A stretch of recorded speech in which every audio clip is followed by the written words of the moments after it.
최근에 이제 유명한 부동산 강사가 공동 투자자를 모집을 해서 공동 투자를 했는데 고소장이 접수됐다는 이야기가 들려와서 제가 여러분한테 투자를 권유하는 상황이 있으면 절대 투자하지 마. 소장님은 이렇게 건물주가 되고 싶다는 욕망은 없으신가요? 그다지 강하지는 않습니다. 사실 건물주 로망이 드는 거는 금액대가 커서 그렇지 실질적으로 수익률이 좋은 건 아니에요. 근데 시세 차익률이 아파트와 상가 비교해 보면 아파트가 월등히 높아요.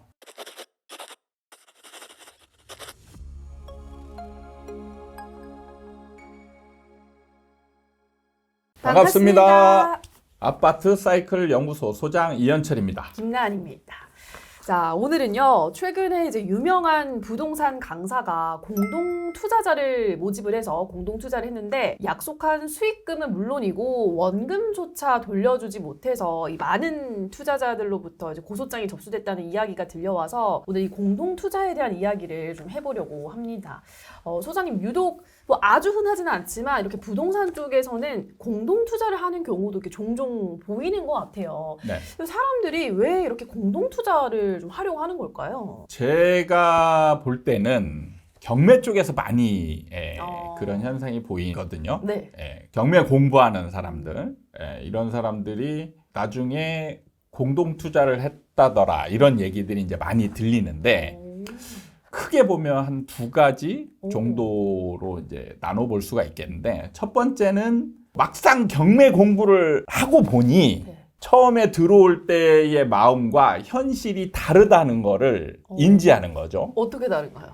그러니까 경매 공부하는 사람들의 대부분 들어오는 이유는 경매 공부를 해서 싸게 좋은 물건을 구입을 해야 되겠다 이런 거죠. 그리고 그게 가능할 것이다 이렇게 해서 이제 들어오는 거예요. 근데 막상 들어와서 경매 공부를 하고 보니 현실이 녹록지 않다라는 걸 깨닫는 거예요.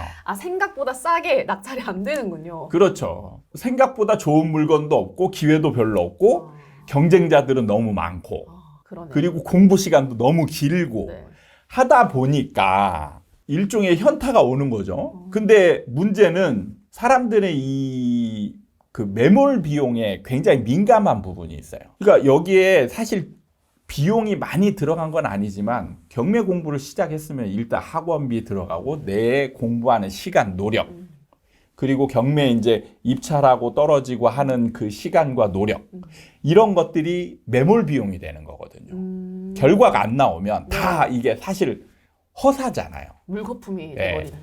그렇다 보니까 여기에서 뭔가를 결과를 찾고 싶은 거예요, 사람은. 그런 측면에서 공동투자 제의가 왔을 때 이게 좀 약간 솔깃한 제의가 되는 그런 측면이 하나가 있고요. 두 번째는 이것도 약간 연관성이 있는 부분인데, 경매 물건을 하다 보면 싸고 좋은 물건들이 생각보다 없어요. 그래요? 왜 그러냐면 우리는 이제 경매 공부하기 전에는 아파트나 이런 것들을 좀 경매 나온 거를 싸게 받아야지라고 생각하고 경매 공부를 하잖아요. 근데 경매의 사실 목적은 싸게 받는 건데 무슨 결과는 높게 쓴 사람이 가져가는 거예요. 그렇죠. 모순적이죠. 그래서 현실적으로 보면 권리 분석을 해서 싸게 해가지고 이 정도 가격이면 적당하겠다 싶어서 넣잖아요. 다 떨어집니다.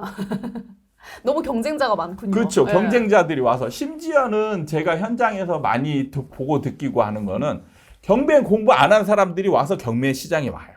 그냥 한번 오는 거예요? 아니요. 그냥 하는 게 아니고 낙찰을 받기 위해서 와요. 이분들은 돈을 높게 쓰기만 하면 되니까 경매 공부를 할 필요가 없는 거예요. 그냥 나는 이 물건이 목적인 사람들이군요. 그렇죠. 그래서 그냥 와가지고 경매 공부 별로 안 하고 그냥 내가 시장 분석 보니까 싸게 안 받아도 될 것 같아. 그냥 이거 사기만 하면 되는 거야. 그런 걸 입찰을 넣어서 그러면 이 사람들이 가장 높은 가격에 쓰는 거예요. 그렇죠. 그럼 열심히 공부한 사람은 다 떨어지는 거예요.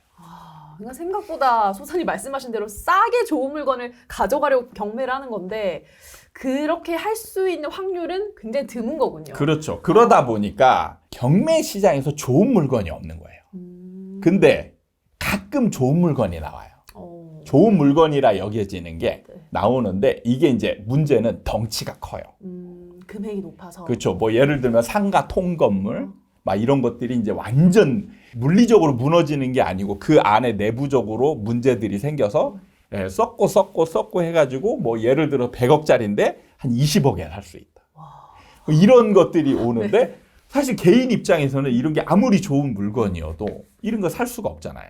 부담되죠. 그렇죠. 네. 그러다 보니까 경매를 하는 분들이 야 경매 리더들도 야 이런 물건이 참 좋은데 나도 돈이 투자하기에는 부담스럽고 그럼 우리 이런 거를 좀 모아 십시일반해서 좀 투자해보자. 네. 그래서 이거 성공하면 같이 나누면 되지 않냐. 이런 케이스로 이제 시작하는 거예요. 이제 워낙 좀 덩치가 크다 보니까 이 많이 금액이 줄어들었다고 해도 여전히 큰 금액이니 개인이 혼자 들어가기는 좀 부담스러워서 그래서 경매, 특히나 경매 중에서도 이런 뭐 상업용 이 부동산에 건물 이런 상가 쪽에 공동 투자가 많이 몰린다. 네. 안 그래도 그래서 이 좀 논란이 됐던 이 부동산 강사의 한 사례를 보니까 건물을 좀 낙찰가 대비 10% 넘게 손해보고 팔면서 이렇게 그 함께 투자했던 분들이 좀 많이 토로를 했다고 하더라고요. 네. 그러고 보니까 진짜 경매에서 이런 일이 많이 일어난 것 같습니다. 근데 이제 최근에 상승장에서 그 일부 네. 원래는 거의 없었는데 네. 최근에 이제 약간 나타난 공동 투자 방식이 아파트를 매수를 하는데 이제 서울에 뭐 예를 들면 강남이나 막 이런 것들이 이제 뭐 몇십억 하니까 그렇죠. 중산층들이 사기에는 이제 버거운 그럼요. 가격대가 됐잖아요. 그러다 보니까 이거를 매수는 하고 싶은데 매수가 안 되니까 그러면 이제 같이 공부하는 사람들끼리 지분 투자 방식으로 해가지고 아파트를 투자하는 그런 방식들이 종종 나타나고 있는 게 이제 발견이 됐어요. 아파트 역시나 이제 뭐 강남 이런 좀 상급지 같은 경우는 워낙 가격대가 높으니까 이제는 뭐 건물 상가뿐 아니라 아파트도 이렇게 지분 투자로 공동 투자를 많이들 이어간다. 네.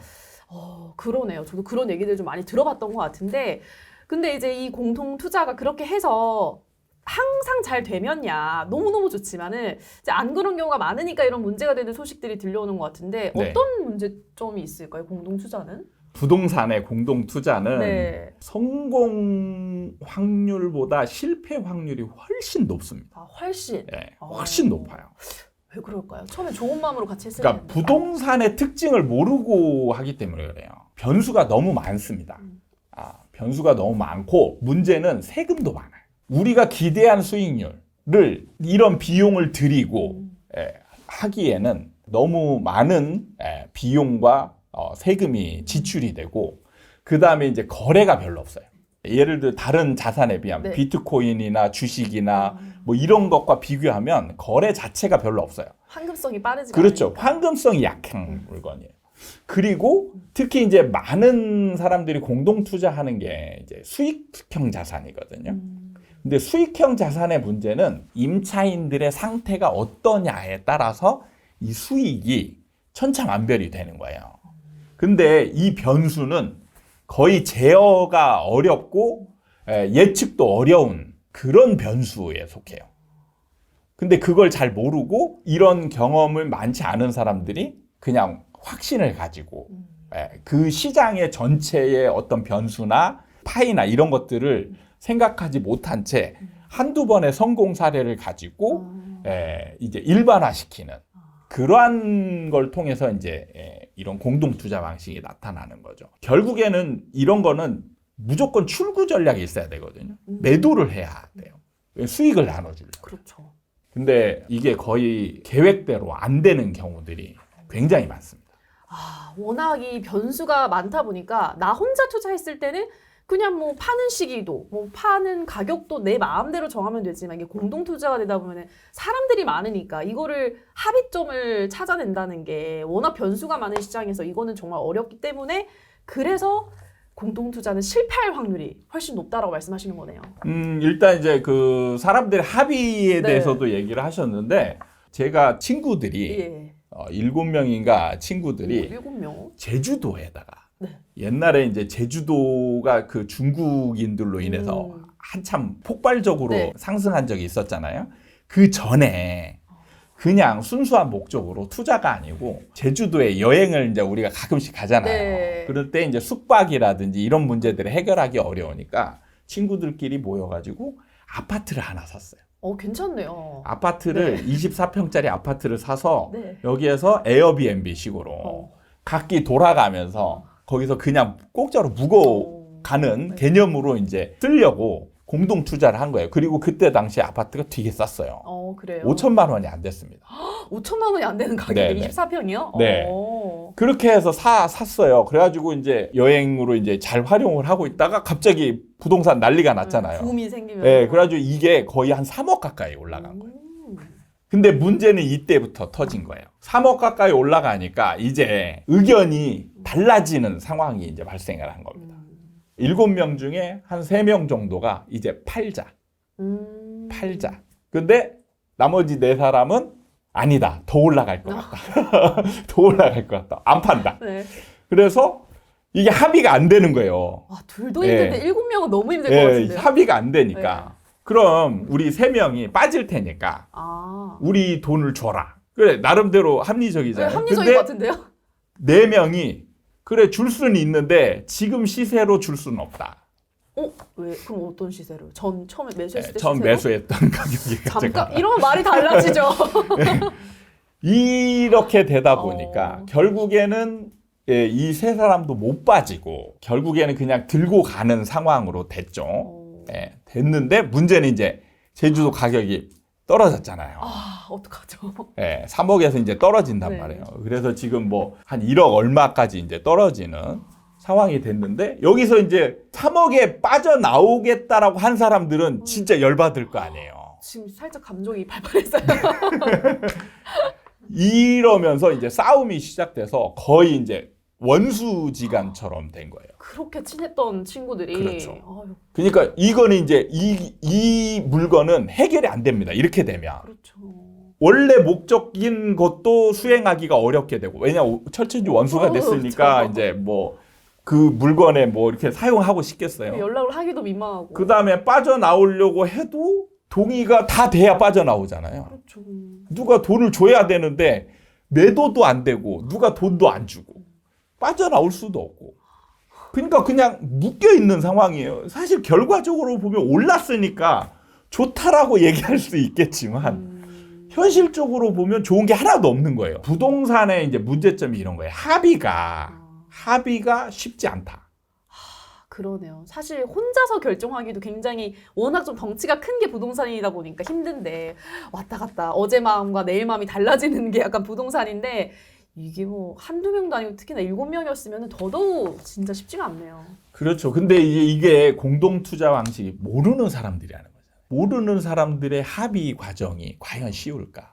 정말 쉽지 않을 것 같아요. 근데 이 내가 지분만 팔 수 있는 것도 아니고 지분으로 팔려면 지분 등기가 되어 있어야 되거든요. 근데 뭐 지분 등기를 했으면 나은데 또 지분 등기를 하면 나중에 문제가 뭐냐면 이 지분 등기를 다른 사람으로 만약에 넘겼어요. 그러면 이 사람이 합의를 안 하면 이게 이제 전체 매도가 안 되는 상황이 생겨요.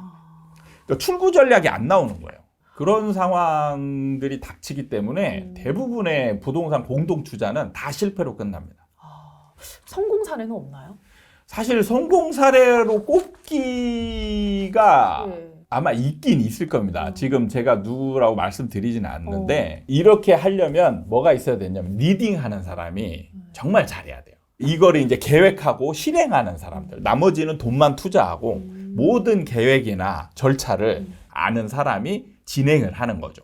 그렇게 해서 일종의 이제 디벨롭이 돼야 되거든요. 개발을 한다고요? 그렇죠. 이제 그래서 빈 상가를 하나 사서 공동 투자로 하는 거죠. 그래서 여기에 쓸만한 아주 좋은 임차인을 맞추는 거예요. 맞춘 다음에 맞추면 이제 가치가 좀 어느 정도 공실인 것보다는 상승할 거 아닙니까? 네. 맞춘 다음에 이걸 매각을 하는 거죠. 매각을 해서 나오는 수익을 이제 나눠주는 방식인데 문제는 이런 방식으로 하더라도 성공은 할 수 있지만 여기에서 기대하는 수익이 클 수는 없어요. 많지는 않습니다. 왜 많지 않아요? 왜 그러냐면 여기에 공실인상가를 예. 임차인을 맞추는 과정이 쉽지가 않거든요. 어려울 것 같아요. 어렵거든요. 그래서 임차인을 맞출 수 있는 공실을 선택하게 되면 이 공실이어도 사실 상가가 싸지 않아요. 그러니까 임차인을 어느 정도 맞출 수 있는 상가면 네. 싸지 않다는 얘기예요. 이미 그렇죠. 가격대가. 싸지 않은 상가를 임차인을 어렵게 맞추고 해서 파는데 또 그거를 엄청 비싸게 팔기도 어려운 거예요. 이 과정이 쉽진 않죠. 그 다음에 여기에는 취득세, 양도세 다 나가잖아요. 그렇죠. 그걸 제하고 나면 돌려줄 수익률은 우리가 주식 투자나 뭐 이런 거 할 때 기대하는 예. 약간 예금 이자율보다 뭐 어느 정도 약간 높은 뭐 이런 정도의 수익을 돌려주는 방식에 국한될 수 있어요. 그런 것 같습니다. 너무 여러 가지 세금들도 많기 때문에 근데 그러면 왜 이렇게 사람들이 공동 투자를 하려고 할까라는 생각을 해보면은 그러니까 제가 느끼기로는 요 몇 년 사이 건물주에 대한 욕망이 굉장히 많이들 강해진 것 같다는 좀 생각이 들거든요. 한때 막 꼬마 빌딩 열풍이 굉장히 많이 불기도 했었고 소장님은 이렇게 건물주가 되고 싶다는 생각, 욕망은 없으신가요? 문득 궁금하네요. 없을까? 왜 없을까요? 있죠. 있어요? 있는데, 그다지 강하지는 않습니다. 별로 그렇게까지 강하진 않다. 뭐 어떤 연예인이 얼마 투자했는데 몇 억 벌었다 막 이런 얘기가 뉴스로 들리잖아요. 네. 그 성공 사례만 들리는 거예요. 그렇죠. 성공 사례만 들리는 거고 그리고 최근에 일종의 자산 버블 약간 어떤 코로나 시국에 나타났던 일시적인 현상으로 볼 수 있어요. 그래요. 저는 시세 차익용이 좀 크거든요. 근데 시세 차익용이 아파트와 상가 건물 비교해보면 아파트가 월등히 높아요.